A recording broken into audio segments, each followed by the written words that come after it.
रुको रुको। पशु हत्या का पाप लगाया आपको, इसकी सजा यही हो सकती है।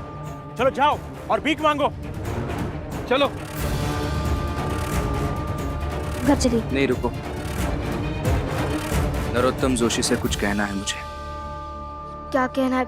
बेवजह बहस हो गई, चलिए ना। तो क्या करूं रमा? बेवजह बहस होने के डर से सच बोलने से रोको खुद को? ऐसा नहीं हो सकता। अब सुनिए,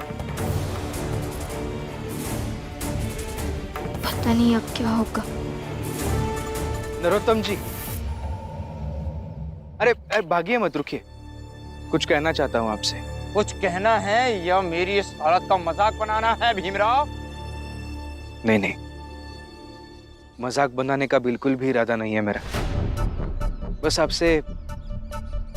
आपसे सहानुभूति जताने आया हूँ और आपसे ये कहने आया हूँ कि आप जानवरों के लिए बनाए गए सामाजिक नियमों का अच्छे से पालन कर रहे हैं, क्योंकि समाज में पशु हत्या एक बहुत ही बड़ा अपराध है और इसलिए व्यवस्था बनाई गई है कि किसी भी पशु के मरने का कारण बनने वाले व्यक्ति को प्रायश्चित के तौर पर दंड भुगतना होता है। और मैं आपको बताना चाहता हूं कि आप जो कर रहे हैं ये बिल्कुल सही कर रहे हैं। रुकिए, मैं कुछ और भी कहना चाहता हूं, सुन लीजिए। जोशी जी, आपके लिए और आप सब लोगों के लिए भी, हमारे जात के और हमारे समाज के लोग पशु और जानवर ही तो है, क्यों? फिर हम लोगों के लिए प्रायश्चित करने का मन नहीं करता है कभी? हम लोगों के लिए आप लोगों के दिल और मन में सहानुभूति नहीं आती है?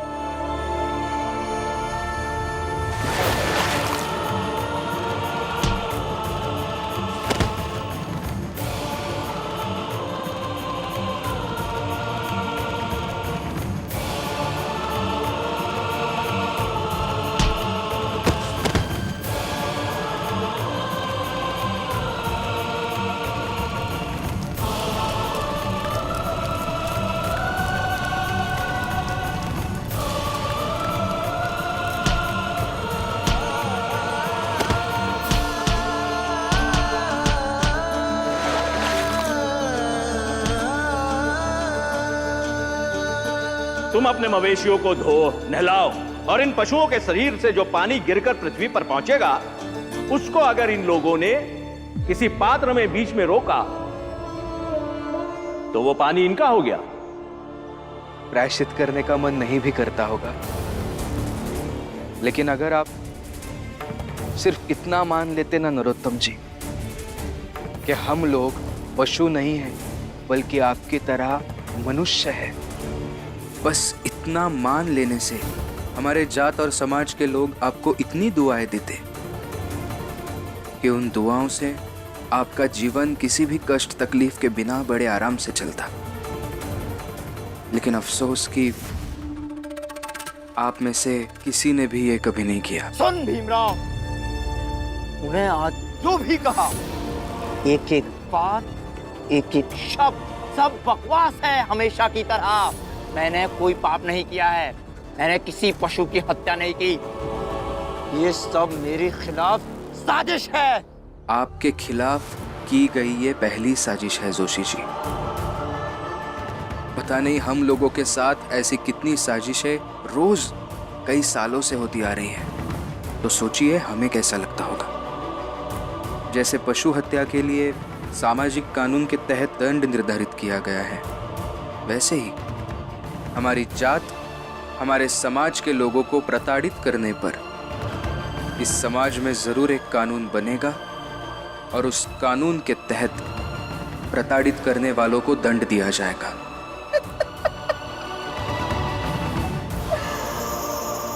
भीमराव, नींद से जाग, सपना देख रहा है तू, समझा? अगर ऐसा सपना देख रहा हूं तो मैं नींद में ही ठीक हूं जोशी जी। फिलहाल आप अपनी हकीकत देख लीजिए।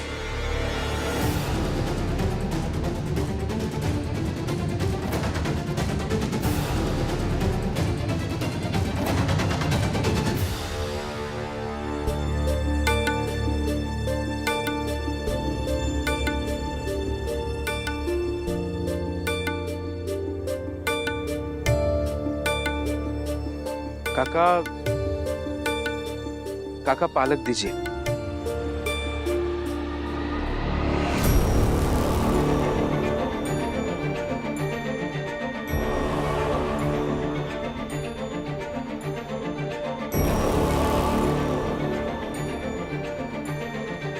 एक पैसा कम है, कल लेके जाना। क्यों? मुझे चाहिए पैसे, दीजिए ना। रोज तो आते हो भाजी लेने, कल आके लेके जाओ ना, उसमें क्या। तुम्हारे बाबा के पेंशन के पैसे हैं, एक एक पैसे का हिसाब लूंगी, पैसे रख मत लेना। नहीं नहीं, मुझे अभी चाहिए एक पैसा। आपके पास होगा, आप जरा देखिए, दीजिए।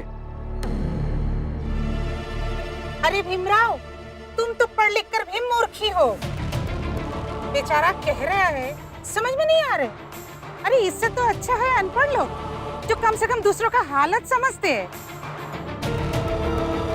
देखिए, मुझे चाहिए अभी एक पैसा, अब कुछ ना कुछ करके दे दीजिए, मैं रुकता हूँ। इंज आपके पास देखना, छुट्टा है तो दे दो, दे दो। ये लो। जी धन्यवाद, चलो।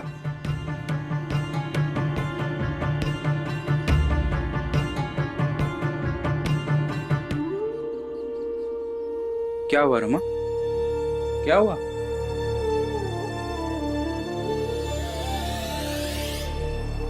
सुनिए, जब आपको पूरा सच पता नहीं है ना, तो किसी से कुछ मत कहिए। और आपने कभी पढ़ाई नहीं की, इसलिए सब्जी के दुकान में आकर पालक खरीदते हुए पढ़ाई के महत्व का आकलन मत कीजिए। आप मैं तो करूंगी।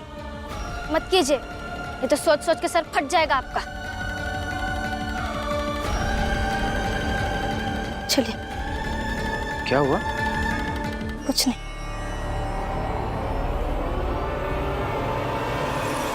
अगर ऐसा सपना देख रहा हूं तो मैं नींद में ही ठीक हूं जोशी जी। फिलहाल आप अपनी हकीकत देख लीजिए। नरोत्तम जोशी, कब से खड़े हो यहाँ? चलो, आगे में भीख मांगना है। चलो नरोत्तम जोशी, चलकर भीख मांगो। चलो। जी।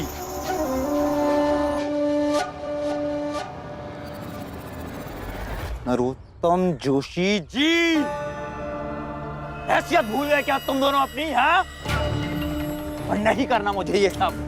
जब मैंने कुछ किया ही नहीं तो किस बात का प्रायश्चित? हाँ, देखा, वो छोटी जात का भीमराव मुझे मेरी हैसियत बताकर गया है। हाँ, नहीं करूंगा कुछ।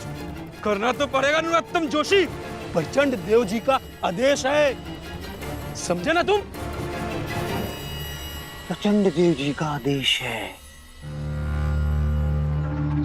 भाड़ में गया, भाड़ में गया प्रचंड देव का आदेश, और भाड़ में गया प्रचंड देव। समझा? नहीं करूंगा कुछ। सामाजिक दंड भोगे बिना तुम आजाद नहीं हो सकते नरोत्तम जोशी। समझ गए ना तुम? ठीक है, ठीक है, छोड़ो। चल रहा हूँ साथ में। छोड़ो, चल रहा हूँ। हाँ, अरे पकड़ो इसको! पकड़ जोशी! पकड़! अरे पकड़! पकड़!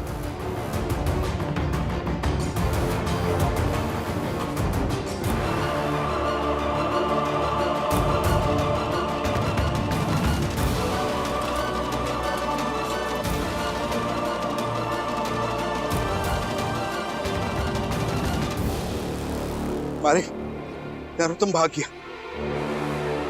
कोई बात नहीं, भागने दो से।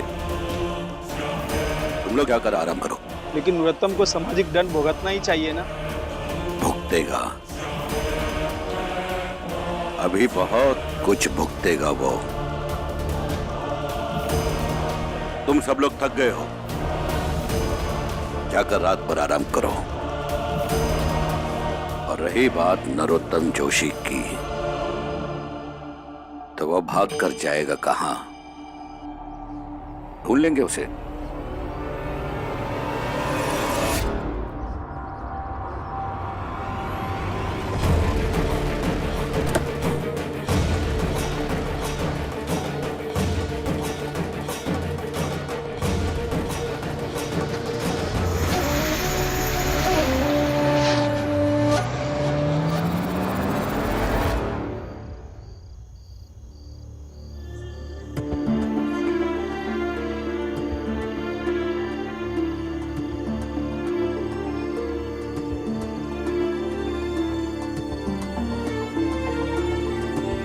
राम जी,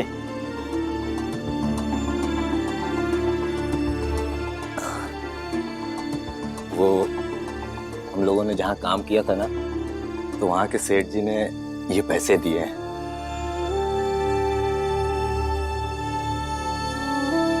लो। रंजन, तुमने पैसे लिए ही क्यों?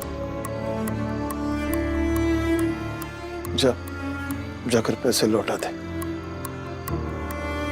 काम तो हमने पूरा नहीं किया था ना, शायद हमारी वजह से उनका कोयला बर्बाद हुआ होगा। तुम्हें क्या लगता है राम जी कि मैंने सेठ जी से ये पैसा लेने से मना नहीं किया होगा और ये सारी बातें नहीं कही होंगी जो तुमने कही है? राम जी, दोस्त हूँ तुम्हारा, तुम ही से सीखा है मैंने कि कब, कहाँ, किससे, किस काम के पैसे लेने और किस काम के पैसे नहीं लेने। और राम जी, मैंने सेठ जी से ये भी कहा कि हम आधे काम के पैसे नहीं लेते, लेकिन सेठ जी ने कहा कि ये पैसे राम जी की मेहनत के या मजदूरी के नहीं हैं, बल्कि ये पैसे राम जी की हिम्मत के हैं। और ये कहते कहते सेठ जी ने पैसे मेरी हथेली पे रख दिए। अब तुम ही बताओ राम जी कि मैं तुम्हारी हिम्मत के पैसे लेने से कैसे इनकार कर देता? हाँ?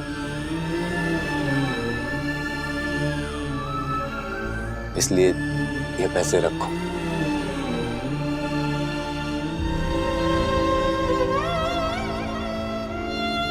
आज शाम तक मैं कुछ ना कुछ कमाकर पैसे जरूर लाऊंगा और वो पैसे मैं तुम्हें दूंगा और उन पैसों से तुम मीठी रोटी बनाओगी और सबको खिलाओगी भी।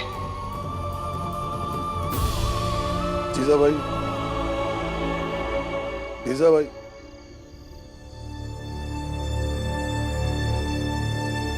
जी। ये पेंशन के अलावा मेरे मेहनत के पैसे, लो ये पैसे और कुछ मीठा बना दो।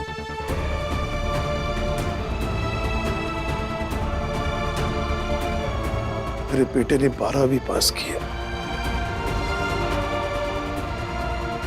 लो ये पैसे।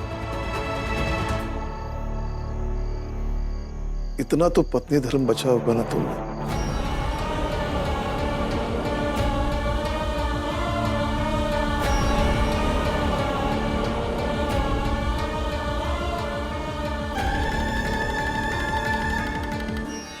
भीम,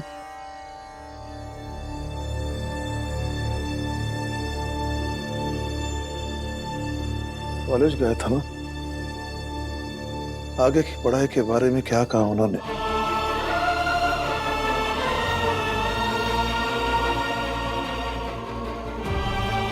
आगे की पढ़ाई बहुत महंगी है। मतलब कितने पैसे लगेंगे? अगर पूरे 1 वर्ष का खर्चा जोड़ लिया जाए तो 25 रुपए तो लग ही जाएंगे। ये पूरा पैसा 1 माह की अवधि में जमा करना होगा। नहीं बाबा, वो आज कॉलेज जाना नहीं हुआ, मैं कल जाके पूछ लूंगा। ठीक है बेटा, कोई बात नहीं, कल जाकर पूछना।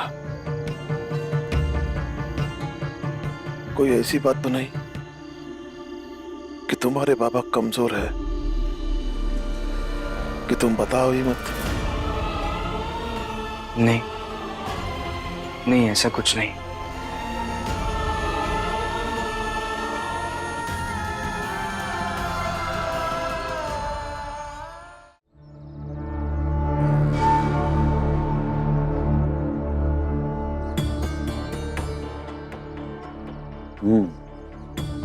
ये ठीक है।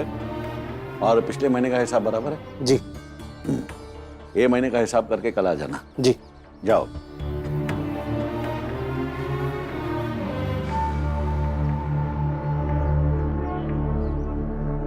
जी, मैं पूछ रही थी आज रात के खाने में क्या खाएंगे आप?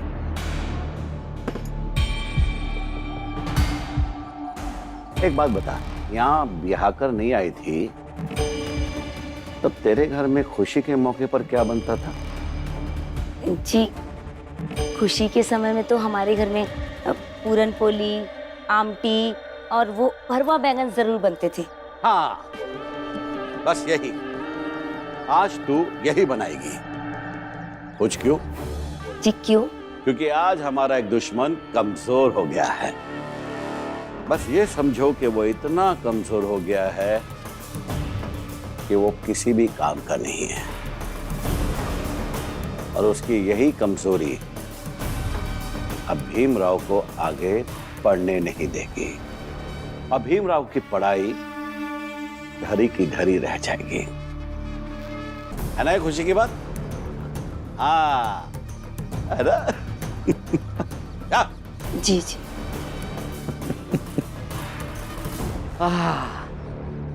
भीमराव,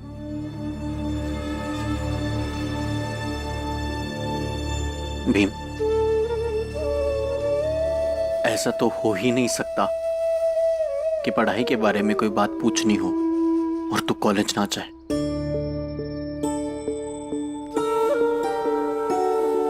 सच सच बता, क्या बात है?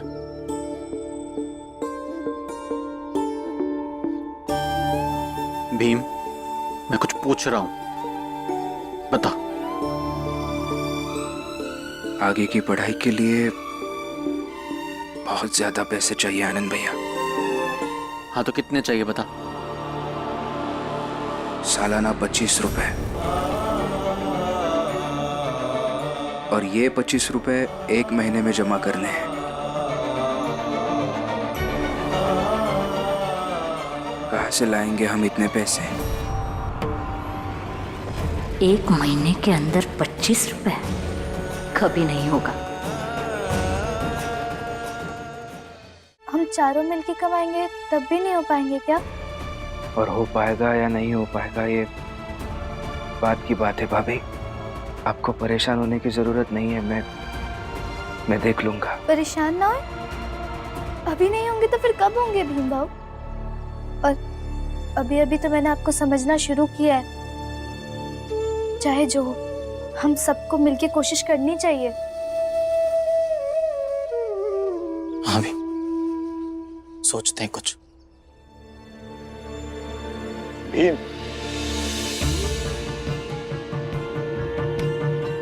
क्या हुआ काका? बेटा, जब तुम्हारे बाबा हाथ गाड़ी पर बोरियों का वजन खींच रहे थे ना, तो उस समय वो कह रहे थे कि मेरा सपना पूरा होने वाला है। अब लग रहा है कि भीम को पढ़ाने का मेरा जो सपना है वो पूरा हो रहा है। लेकिन पहली बार मुझे ऐसा लग रहा है कि उनका सपना पूरा नहीं होगा।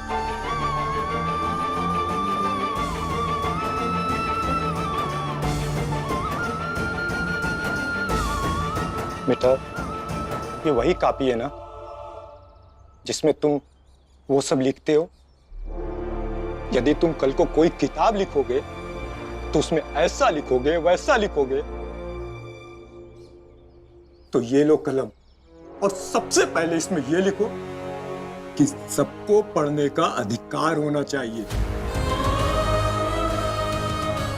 और सारे संसाधन मुहैया होने चाहिए, ताकि कोई दूसरे देश में भी जाकर पढ़ना चाहे तो आसानी से पढ़ सके।